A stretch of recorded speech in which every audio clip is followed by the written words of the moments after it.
Ano po nangyari sa atin? Ano, 1 month na kasi siya. May ano pa rin, may soreness sa pagdama. Okay, 1 month daw.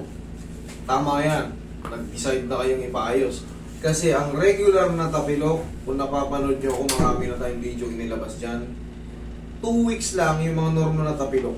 Pag binuti-buti natin, wala na yan eh. Pero pag lumampas ka dyan, tapos pag napapagod, hindi na naglalakad ka.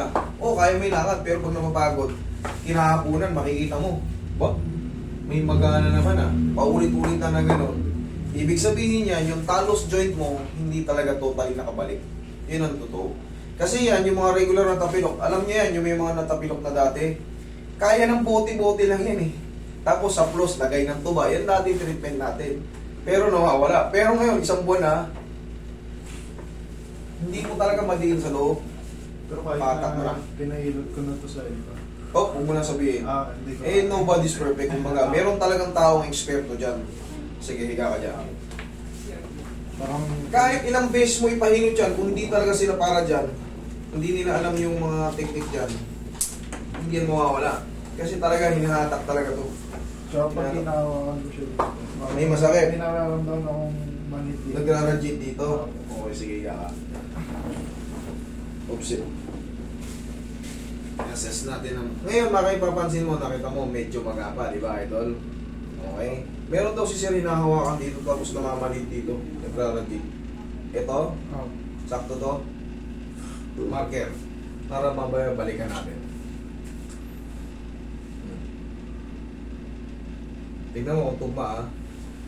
Sakto, sakto yan ah. Tsaka pag ano, Pag ano?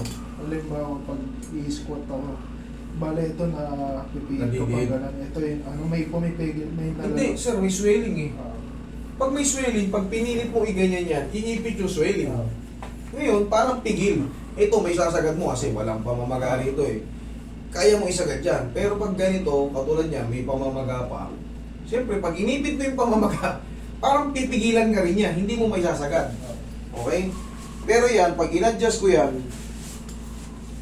mangyayari dyan, mga ilang araw, 4 to 5 days, matatanggal na yung pamamaga. Malaya ka na. Tanggal na yung sumpa ng tapilok. Kulang lang to sa atak. Para makabalik yung tinatawag nating talus joint. Relax lang.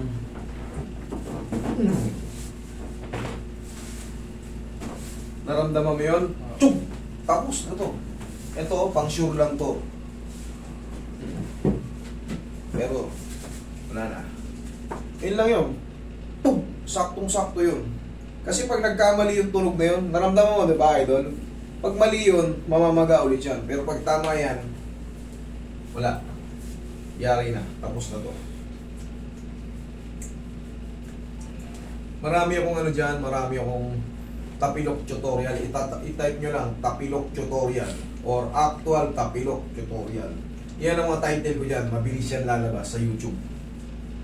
YouTube natin, Maghihilot Titar Vlog. Yan.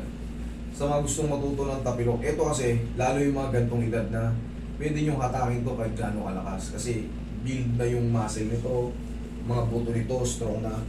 Ang huwag nyo lang hahatakin ng malakas, yung mga bata pa. Hiwa-hiwalay pa yung buto niya sa x-ray. Baka paghatak nyo rito, yung sa singit, lumusot. Kaya, yung mga binibilin ko dyan, kaya kita mo may assistant ako. Pag bata, minsan pinahawakan ko rito para dito lang gumalaw. Tsaka pag bata naman, madaling dayain, kayang i-penetrate ng madaliri lang natin. Pero pag mga ganito na kalaki, kahit malakas, mga ganitong edad sa akin, mga hanggang pataas. Pero pag senior na, kunyari mga 80, huwag kayo basta-basta hatak na hatak.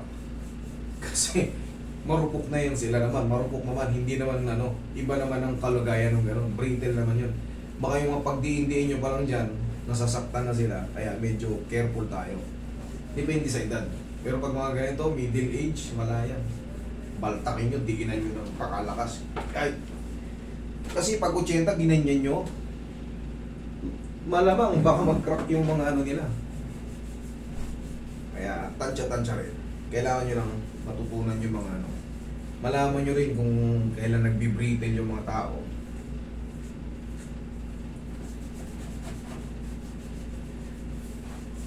Tsaka dyan, metro, kung paano hawakan, kung paano posisyon at timing. Kailangan palagi sasabihin sa mga ano, wag na wag nyo lalabanan pag ihatak. Malalaman nyo naman yan kasi titigas yung mga daliri, tapos hindi nyo maigaganyan, buong tigasan. Malalaman mo yan. Basta sa kamay mo, alam mo yan na nilalabanan niya. Ngayon sasabihin mo, oh, idol, relax, relax. Pag nare-relax niya, tsaka nyo, bigla ino.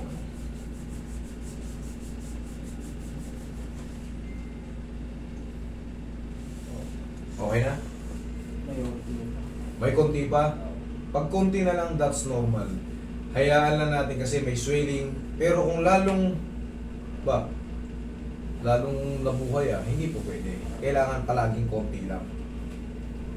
Palaging konti lang. Para mga ilang araw na lumilipas, wala na yung konti na yun. Sige, lakad mo.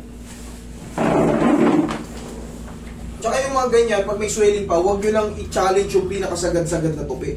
Kasi iipit yung pamamaga eh. Normal lang yung... Kailangan palagi mararamdaman yan. Meron pa pero konti na lang. Yun ang tama yung ganyan. O, kung nga.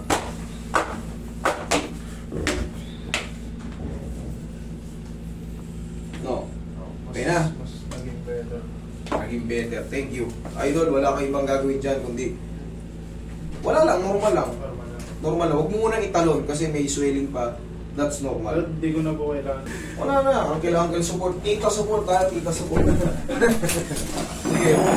Waiting lang yan. Waiting ka lang ng 4 to 5 days.